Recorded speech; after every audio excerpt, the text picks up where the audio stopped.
रहे थे कि उनको पिछले 5 साल से सूचना के अधिकार के तहत किसी भी तरह की कोई भी सूचना नहीं दी जा रही थी और चक्कर कटवाने के साथ साथ रिश्वत मांगी जा रही थी। लेकिन खुशी की बात यह है कि समाचार की खबर का हुआ असर और हिंदू समाचार ने भी लगातार इस पर काम किया।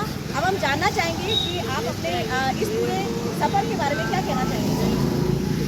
ये जो मेरा सफ़र रहा पिछले साल से लेकर स्वास्थ्य के चक्कर लगाने का, उसकी जो परिणति हुई, ये प्रेस और इलेक्ट्रॉनिक मीडिया हिलव्यू का जो सहयोग रहा, उनका मैं तहे दिल से शुक्रिया अदा करता हूँ। उन्होंने मुझे भरपूर सहयोग दिया और प्रोत्साहन दिया कि हम आपको न्याय दिलवा करेंगे। मैं इनके प्रति शुभचिंतक हूँ और शुभकामनाएं देता हूँ उनके चैनल के प्रति। सर बहुत बहुत धन्यवाद। अब हम आपसे जानना चाहेंगे, चूँकि आपकी कंपनी के नाम से फर्जी टेंडर स्वायत्त शासी विभाग सांचौर नगर पालिका ने उठाए हैं, आप उसी की लड़ाई के लिए पहला स्टेप आपने पार किया है कि आपने अपने जो कागजात हैं प्राप्त किए हैं। आगे आपकी रणनीति अपनी लड़ाई के लिए क्या रहेगी सर? इसमें एक्चुअली क्या है कि आज जो देश का जो कुल बजट है ना, उसका 20% हिस्सा करेक्शन में जा रहा है और जनता से जो सुबह को उठती है चाय पीने से लेकर के मरने पर कफन तक पे जनता से टैक्स लिया जा रहा है। और ये टैक्स जो है अनैतिक तौर पर इन बड़े बड़े सरकारी मगरमच्छों की जेब में जाता है। इस मैटर का मैं सार्वजनिक तौर पर बड़े पैमाने पर खुलासा करने वाला हूँ, क्योंकि ये जो ठेकेदार हैं ये कई निकायों में करोड़ों रुपयों के गबन में लिप्त हैं।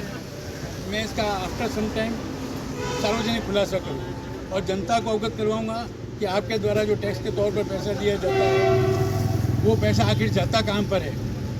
आम जनता तो तकलीफ देखती है, पूरा जीवन वहीं की वहीं खड़ी रहती है जहाँ पर उनकी आर्थिक स्थिति होती है, लेकिन ये अधिकारी लोग, अफसर लोग, गबन करने वाले फर्श से हस्त तक कैसे पहुँचते हैं, कैसे इनके द्वारा घपला किया जाता है, ये उजागर किया। ये बहुत बड़ी बात है कि एक जागरूक नागरिक के रूप में कन्हैयालाल पंजाबी ने लड़ाई की और सूचना का अधिकार के तहत उन्होंने सारी सूचनाएं प्राप्त करी हैं। और जिस मुद्दे की वो बात कर रहे हैं कि सरकार के पास में जो टैक्स पहुंचता है जनता का, वो जनता का टैक्स जाता कहाँ है, उसका सदुपयोग या दुरुपयोग कहाँ होता है, इस तरह के खुलासे लेकर हम कन्हैयालाल पंजाबी जी के साथ लगातार बने रहेंगे आगे भी। और अभी हम उनको शुभकामनाएं देते हैं कि वो अपनी लड़ाई के अंदर सफल हो और वो अपना हक लेकर रहे और हिलव्यू समाचार एक बार फिर से पुनः उनके साथ खड़ा होगा। हिलव्यू समाचार ने दिलाया इंसाफ, हौसले बुलंद हो तो कामयाबी मिलती ही है।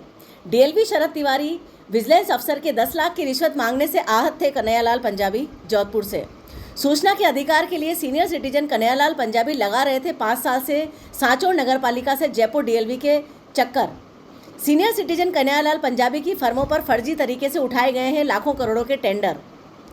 अजमेर की चंद्रा इलेक्ट्रिक और चतुर इलेक्ट्रिकल्स ने सांचौर नगर पालिका और डीएलवी के अधिकारियों के साथ मिलकर किया है बड़ा घोटाला। इस फर्जीवाड़े में उठाए हैं फर्जी टेंडर और किया है करोड़ों का घपला। सीनियर सिटीजन केएल पंजाबी की फर्म के नाम भी हैं इसमें शामिल, जिससे अनभिज्ञ है सीनियर सिटीजन केएल पंजाबी। फर्जीवाड़ा प्रमाणित करने के लिए केएल पंजाबी ने 2019 में किया था सूचना के अधिकार के तहत आवेदन, जिस पर उन्हें कटवाए जा रहे थे 5 साल से लगातार चक्कर। डीएलवी में असिस्टेंट डायरेक्टर सतर्कता शरद तिवारी ने गत दिवसों में मांगी सूचना देने के बदले में 10 लाख की रिश्वत और कहा ऊपर वालों को भी संभालना पड़ता है। मध्यम वर्गीय सीनियर सिटीजन केएल पंजाबी के थे खालियात। उन्होंने अधिकार की लड़ाई लड़ने का उठाया बीड़ा। दान पत्र लेकर पहुंच गए डीएलवी के बाहर। रिश्वत चुकाने के दान के मांगने पर उन्होंने किया एक आंदोलन। सूचना के बदले डीएलवी असिस्टेंट डायरेक्टर शरद तिवारी पर 10 लाख रुपए की रिश्वत मांगने का आरोप लगा रहे थे पंजाबी। इस सारे घटनाक्रम में हिलव्यू समाचार ने उठाई आवाज़ और केएल पंजाबी को दिया मंच उसकी सहयोग की हक की लड़ाई लड़ने में। लगातार हिलव्यू समाचार की खबर वायरल हुई और हिलव्यू समाचार की खबर का हुआ असर। भ्रष्टता में लिप्त डीएलवी का लगातार सुर्खियों में नाम आता जा रहा है। हिलव्यू समाचार ने लगातार खुलासे किए हैं डीएलवी में होने वाले फर्जीवाड़ों पर, फर्जी भर्तियों पर, फर्जी अधिकारियों की फर्जी कामों पर कई तरह के खुलासे करते हुए लगातार हिलव्यू समाचार काम कर रहा है। लेकिन शासनिक और प्रशासनिक रूप से तार जुड़े हुए हैं ऊपर तक, यानी पूरे कुएं में ही भांग घुली है।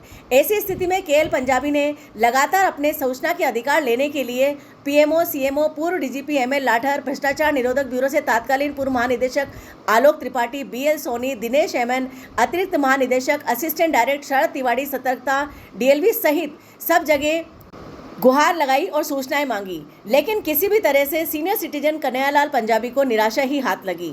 इससे प्रशासन की पंगु स्थिति और भ्रष्टाचार के बड़े खेल को आसानी से समझा जा सकता है। आम आदमी या तो चक्कर काटते काटते सड़क पर मर जाता है या फाइलों में दब जाता है, लेकिन इन भ्रष्ट अधिकारियों की मोटी चमड़ी और मरे हुए मन में कोई हलचल नहीं होती, कोई संवेदनशीलता नहीं जागती। ऐसे में अपने हकों की लड़ाई के लिए आम आदमी को सड़क पर उतरना ही पड़ता है और ऐसे किसी भी हक की लड़ाई के लिए हिलव्यू समाचार आम आदमी के साथ हमेशा खड़ा रहेगा।